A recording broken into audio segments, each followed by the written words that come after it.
Go.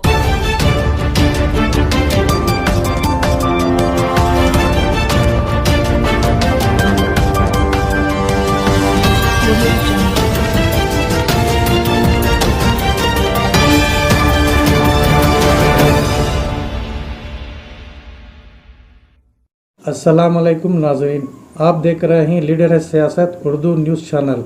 मैं हूं सैयद खालिद असलम। अस्सलामुअलैकुम नाज़रीन, आप देख रहे हैं लीडर है सियासत उर्दू न्यूज़ चैनल। मैं हूं सैयद खालिद असलम।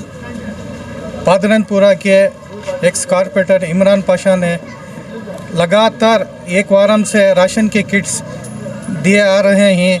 इस वक्त बारिश मौके पर भी वो राशन का किट दे रहे हैं। चलिए हम उनसे कुछ बात करेंगे।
नहीं, सबका करने वाला अल्लाह है।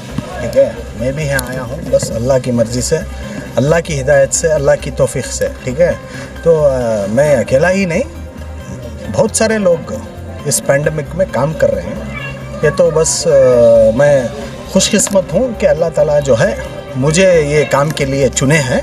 आज से नहीं, लगभग 11 साल से मैं ये काम कर रहा हूँ। मुझे खुशी होती है कि लोगों को कुछ ना कुछ मेरे तरफ से मदद पहुंचती है। लोगों की तकलीफ़ को समझ के मुझे काम करने जो अच्छा लगता है। लोगों की तकलीफ़ को देखकर मैं घर चले जाऊं, लोगों की तकलीफ़ देखकर मैं अपने काम में रह जाऊं, लोगों की तकलीफ़ देखकर मैं अपनी ज़िंदगी करूं, ये कभी मैं ऐसा सोचा नहीं। और मैं खुशकिस्मत हूं, अल्लाह जिससे भी चाहे उससे काम ले लेते हैं। बहुत सारे लोग कर रहे हैं, ऐसा नहीं है कि मैं अकेला काम कर रहा हूँ। बहुत सारे लोग भी कर रहे हैं। जो कोई भी छोटा दे रहा है, बड़ा दे रहा है, जो कोई भी, पादरनपुरा, चामराजपेट, बेंगलुरु सिटी, कर्नाटक, पूरे हिंदुस्तान में बहुत सारी तंजीमें भी काम कर रही हैं। बहुत सारे NGOs भी काम कर रहे हैं। बहुत सारे बिजनेसमैन्स भी इस वक्त सड़कों पर उतरे हैं काम करने के लिए, एक दूसरे की मदद करने के लिए, चाहे वो मेडिकल एतबार से हो, चाहे वो रेशन किट्स डिस्ट्रीब्यूशन के एतबार से हो। भरपूर वो काम कर रहे हैं। तो मैं अकेला स्पेशल हूँ, मैं ही हूँ, मेरे से छोटा मैच करने वाला ऐसा मैं कभी सोचा नहीं और मैं कभी सोचूंगा भी नहीं। ये बस लोगों की सोच के ऊपर डिपेंड होता है। लोगों का नज़र और नज़रिए में फ़र्क होता है, बोलते ना, नज़र और नज़रिए में फ़र्क है। बस देखने के लिए वो आँख चाहिए जो यहाँ से देखने वाली आँख नहीं, यहाँ से देखने वाली आँख चाहिए।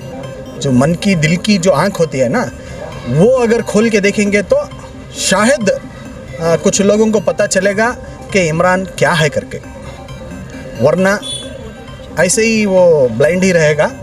तो ये अपने अपने नज़रिए की ऊपर डिपेंड करता है। चलो ठीक है, मैं उनको रिक्वेस्ट करता हूँ जो नहीं कर रहे।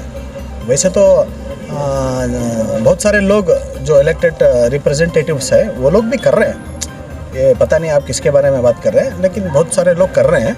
बस अपने अपने करने का नज़रिया होता है, अपने अपने को एक चीज़ जो है वो दिल, सारी चीज़ें जो है अपने इरादे के ऊपर डिपेंड होती है, अपने हौसले के ऊपर डिपेंड होती है, अपनी हिम्मत के ऊपर डिपेंड होती है, अपने जोश के ऊपर डिपेंड होती है, और अपना जो सोच होती है।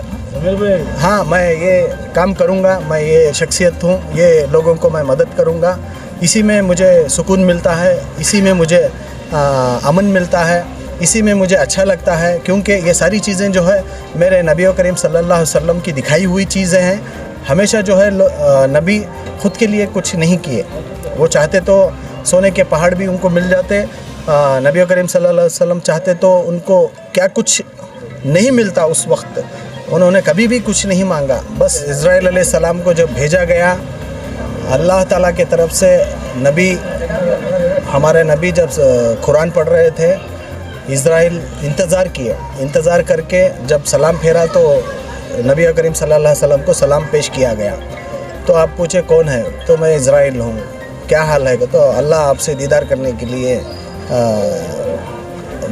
बैठे हैं करके बोलते हैं। लेकिन ये भी बोला गया है कि अगर आप यहाँ पर रहना चाहते हैं तो आपको छोड़ दो, अगर आप आना चाहते हैं तो लेके आओ। यानी कि अल्लाह ताला, यानी कि नबी करीम सल्लल्लाहु अलैहि वसल्लम का उस दिन और वो दिन और वो पल आखिरी था, लेकिन हाँ रुखसत का। तो अल्लाह ताला जो है अपने हमारे नबी करीम सल्लल्लाहु अलैहि वसल्लम एक ही चीज़ मांगी, वो चाहते तो उनको अल्लाह ताला और उनकी हयाती दे सकते थे और इज़राइल जो है छोड़ के जा सकते थे, लेकिन उन्होंने ऐसा नहीं किया। तो उन्होंने एक ही डिमांड रखा, एक ही रिक्वेस्ट रखी, एक ही गुजारिश थी कि मैं तो आ जाऊंगा, मेरे आने के बाद मुझे रिटर्न्स में मेरी उम्मत की बख्शिश चाहिए। तो तुम्हें एक वारम से राशन बांटे, अब तक कितने किट्स बांटी हैं? डे 1 लॉकडाउन से लेकर अब तक एक 19,000 के करीब होगी। तो अभी भी जारी है। सवाल है आपसे कि बहुत से लोग राशन बांट रहे हैं, लेकिन एक जगह पर इकट्ठा करके लोगों को बांट रहे हैं। आप जिस तरह से बारिश में भीगते हुए भी लोगों के घरे घर जाके राशन पहुंचा रहे हो, इसका क्या मकसद है? इसका क्या मकसद है बोले तो अभी क्या है, लॉकडाउन चल रहा है, सोशल डिस्टेंस वायलेशन नहीं होना। क्योंकि अगर हम कहीं पर भी एक भीड़ इकट्ठा करके करेंगे हज़ारों की तादाद में, अभी 100, 200, 500 का हम कैसे भी कर सकते हैं, रोड पे पिंडाल डाल के किधर भी हम कुछ भी कर सकते हैं, या फिर कोई भी एक शादी महल में कर सकते हैं। अब परसों मैंने 500 ड्राइवर लोग के लिए रेशन किट और कैश का इंतज़ाम किया था। तो ऐसे कहीं पर भी कर सकते हैं, लेकिन अगर इतने हज़ारों की तादाद में लोगों को हम रेशन का टोकन देकर सड़कों पर उतारेंगे या फिर कहीं किसी भी ग्राउंड पे बुला लेंगे तो वो बिल्कुल ही गलत हो जाएगा। NDMA के तहत तो एक ऑफेंस हो जाएगा, मुझ पर भी प्रॉब्लम हो सकता है और जो लोग आएंगे रेशन लेने के लिए उनको भी प्रॉब्लम हो सकता है। इसीलिए मैं बेहतर समझा कि हम अपनी टीम घर घर जाके राशन देंगे करके दे रहे हैं। उनको राशन पहुंचा देना, इसका क्या मतलब है? अभी देखो लाइन से सबको दे रखा है, डोर टू डोर बोल को, बराबर नहीं, डोर टू डोर हर किसी को भी राशन दिए, हमारा फ़र्ज़ समझ को। अब एक आंगन में ये 2-3 लोग नहीं थे, बराबर है, अब नहीं ही कर को बोल को हमें ऐसे वापस चले जाना भी गलत होता ना, अल्लाह को जवाब देना हमें वो चीज़ का, बराबर है। अब उन्होंने नहीं कर को बोल को हमें वापस चले गए तो अच्छा नहीं है, मेरा दिल गवा नहीं देता वो चीज़ को। उसके वास्ते क्या है, उनकी घर की दहलीज कने रेशन की बैग और जो तेल की पैकेट है रख डाला, और बाजू वाले को खुबला डालिया कि तुम्हें जो है इन्होंने नहीं इनका हक जो है तुम्हें इसके ऊपर निगाह रखो, तुम्हें उनको पहुंचा डालो करके बोल को निकल को आ जा। मेरा दिल नहीं बोले आप बंद है कर बोल को चले आने को वास्ते, अच्छा नहीं ना वो, तो वो वजह से मैं मेरा फ़र्ज़ अदा किया, दूसरा क्या।